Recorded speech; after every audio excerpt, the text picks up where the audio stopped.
देखिए, काम हमारा लोगों तक बात पहुंचाने का है, ठीक है। अधिक से अधिक लोगों के मन में एक बात पहुंच जाए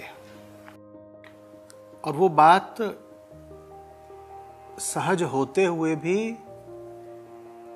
असामान्य बन गई है। बात है वो बहुत स्वाभाविक है, स्वभाव से, आत्मा से उसका संबंध है, सहज है, लेकिन वो बात अभी नॉर्मल माने सामान्य नहीं है।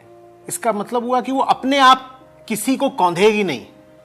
आप जाकर के बताओगे नहीं तो 80 साल जी लेगा, तब भी उसको अपने आप ये बात कभी भी दिमाग में आएगी नहीं, क्योंकि दिमाग में दो ही जगहों से कुछ आता है, या तो आत्मा से या समाज से, संसार से।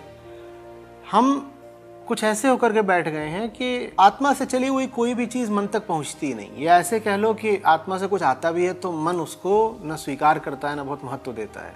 खेद की बात यह है कि जो अंदर से आना चाहिए मन को, हमें वो भी बाहर से देना पड़ेगा। इंसुलिन कहां से आना चाहिए आपके शरीर में?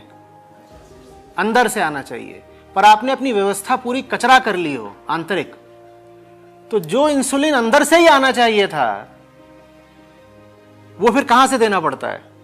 बाहर से देना पड़ता है। जिन स्रोतों से वो उल्टा पुल्टा सब आहार लेता था, माने बाहरी स्रोतों से, उसी बाहरी रास्ते से उसको हमें इंसुलिन भी देना पड़ेगा जो कायदे से अंदर बनना चाहिए था। तो ये काम है और नियमित रूप से देना पड़ता है। डायबिटीज वाले को ऐसा तो है नहीं हफ्ते में एक बार दे दिया काम हो गया उसका, उसको देते ही रहना पड़ता है ना, 2-2 बार दिन में देना पड़ता है कई बार।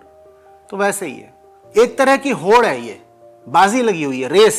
समाज, इंटरनेट, टीवी, रेडियो, जितने मीडिया हैं, और घर परिवार, संगति, यारियां, ये सब मिल करके उसको न जाने क्या खिला रहे हैं, खिलाई जा रहे हैं। डायबिटीज का रोगी है लेकिन उसको शक्कर पिला रहे हैं, शराब पिला रहे हैं, और वो अपना काम पूरे श्रम के साथ कर रहे हैं, एकदम डटे हुए हैं कि इसको ये सब खिलाते चलो, खिलाते चलो। तो मैं कह रहा हूं बाजी लगी हुई है। वो जितनी मेहनत से काम कर रहे हैं, आपको भी उतनी मेहनत से काम करना पड़ेगा। अब तो होड़ प्रचार की है कि किसका प्रचार जीतेगा। विचित्र तरह का युद्ध है, पर युद्ध अभी बिल्कुल यही है कि प्रचार में ज्यादा सफल कौन हो पाता है।